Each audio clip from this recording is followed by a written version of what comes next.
Hello everyone, so today's topic is resolution of forces. In the previous videos, I have explained about forces, parallelogram law of forces, and in this video I am going to cover the resolution part.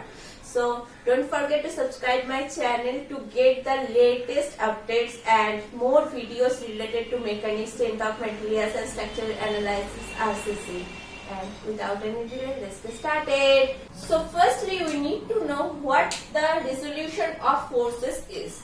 Basically, it is the process of resolving or splitting the given concurrent forces. As you know, concurrent forces means when all the forces, the line of action of all the forces meets at a single point. So what does it say? It is the process of resolving or splitting the given concurrent forces into the number of components without changing the effect on the body. So it will not change the effect on the body, but it will split up into the number of components. So in the second point, it says that a forces is resolved in two mutually perpendicular direction or into two rectangular components. Means if I assume we are going to resolve a force F1, F. So the components would be the perpendicular direction, meaning perpendicular to each other, like that. So here is a rigid body and four number of concurrent forces F1, F2, F3 and F4 whose line of actions are meeting at a point O. Now we need to resolve the forces to calculate the resultant force. So firstly we need to assume the fourth quadrant. Here is quadrant number 1, 2, 3 and 4. In the first quadrant the x is positive, y is positive. In the second quadrant the value of x is positive and the value of y is positive and the value of x is negative. In the third quadrant the value of x is negative and the value of y is also negative. And in the case of fourth quadrant, the value of x is positive and the value of y is negative. Now, here is a shortcut trick. Just we need to know to calculate the resolution or resolve these forces. It will be very easy for you if you know this. The cos component of the force must have an angle with the axis. You just need to know this point only and you can resolve any force. So in the case of F1, as we learned earlier that it will make, the two components will make a perpendicular to each other. So the components of F1 are here, like that.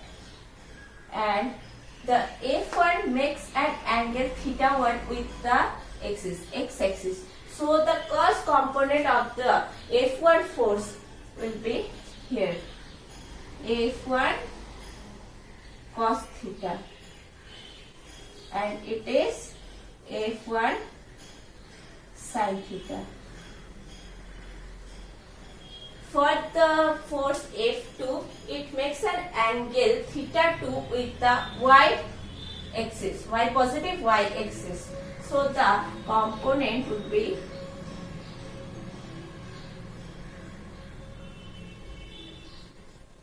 just like perpendicular to each other. So the cos component must have an angle with the axis. So the cos component F2 cos θ. It is the cos component of the F2 force and here it is the F2 sin θ. So for F3 force, same as previous forces, it makes an angle θ3 with the x-axis. So the cos component is here F3 cos θ cos theta 3, sorry, it's theta 2, it's theta 1, and F3 sin theta. Just like before, for F4, which makes an angle theta 4 with the y-axis, the cos component is F4 cos theta 4, and here it is F4 sin theta 4.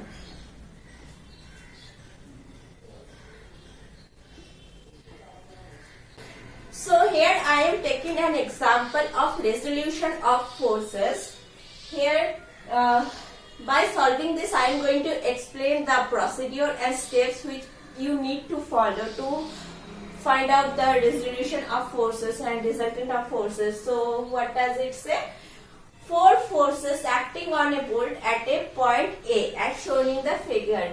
Here the point A is here, and the four forces acting at a point A, F1, F2, F3 and F4. So find out the magnitude and direction of the resultant force. So we need to find out the magnitude and direction of the resultant force. So firstly, you write down this on your copy, thereafter I will solve it. So the first step of this solution is resolve all the forces. Here we are going to consider four forces, F1, F2, F3 and F4. So first we are going to taking the force F1. Let's see the components of F1. We know that we have two components, sine component and cos component, and cos component makes an angle with the axis. So for F1, the cos component is here F1 cos theta, as it makes an angle theta 30 degree with the x-axis, and for F1 the sine component is here F1 sin theta. Now go for the F2. F2 makes an angle 20 degree with the y-axis. So the cos component of F2 is here F2 cos theta, and the sine component of F2 is here F2 sin theta. For F3, as it doesn't create any angle with the horizontal vertical axis, so it will remain same.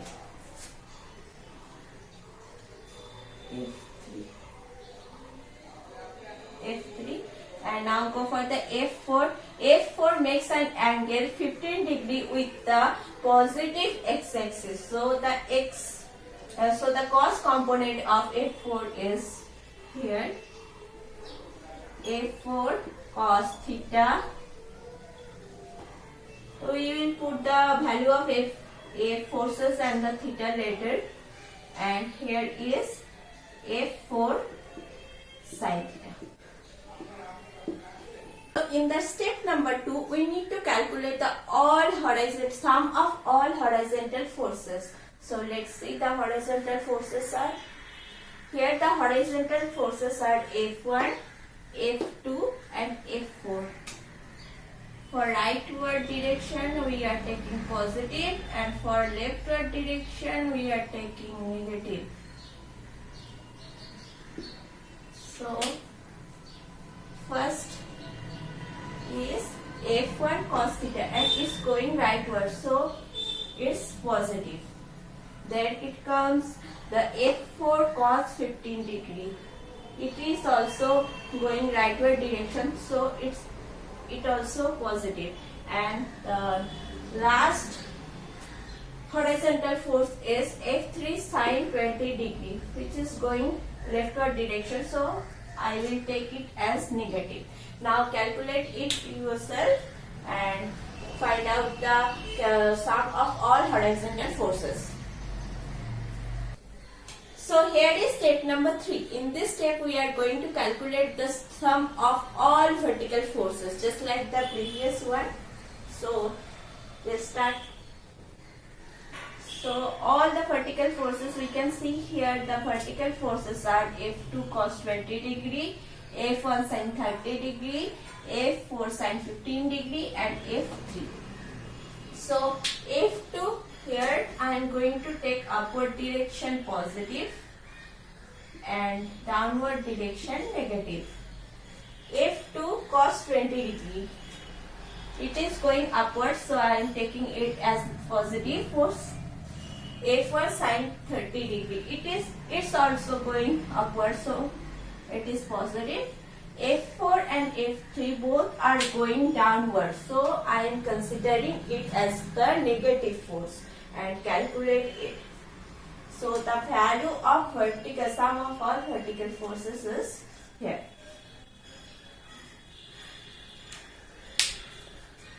Step number 4 is find out the resultant force. Now we know the value of Fx and Fy. Both are positive. So we can plot it as here the Fx lies on the positive x direction and Fy lies on the y direction. And by the law of parallelogram we can easily find out the magnitude of the resultant. If you don't know the parallelogram law, then go and check it out my previous video. And by the law of parallelogram, we know the resultant is equal to root over Fx square summation of horizontal forces square and plus Fy summation of all vertical forces square. By this we can find out the magnitude of the resultant force, which is 199.6 Newton. So one more question is asked, that find out the direction of the resultant force. So in the step number 5 we are going to cover it. So as we know the value of Fx and Fy is positive, so the resultant must be in the first quadrant. So we now need to know the direction of the resultant with respect to any axis. So here I am considering the positive x-axis. If I shift this Fy here, we can write it as,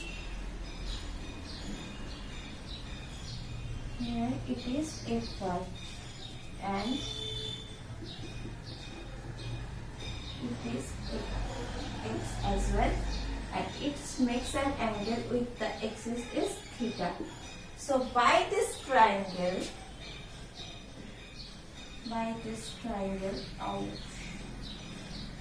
we can write it as tan theta is equal to Fy by Fx. Summation of xy by summation of Fx. So theta is equal to tan inverse. What is the value of Fy and Fx? Fy is 14.295 and 199.13. So now calculate it. The theta value is 4.1 degree and it is counterclockwise from the x-axis. Counterclockwise with reference to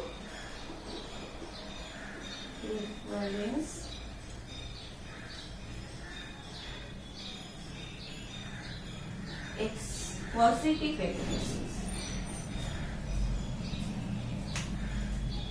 I hope you enjoyed this video, and don't forget to subscribe, like and share as much as you can, because it motivates me a lot. So I will come with another video. Till then, bye.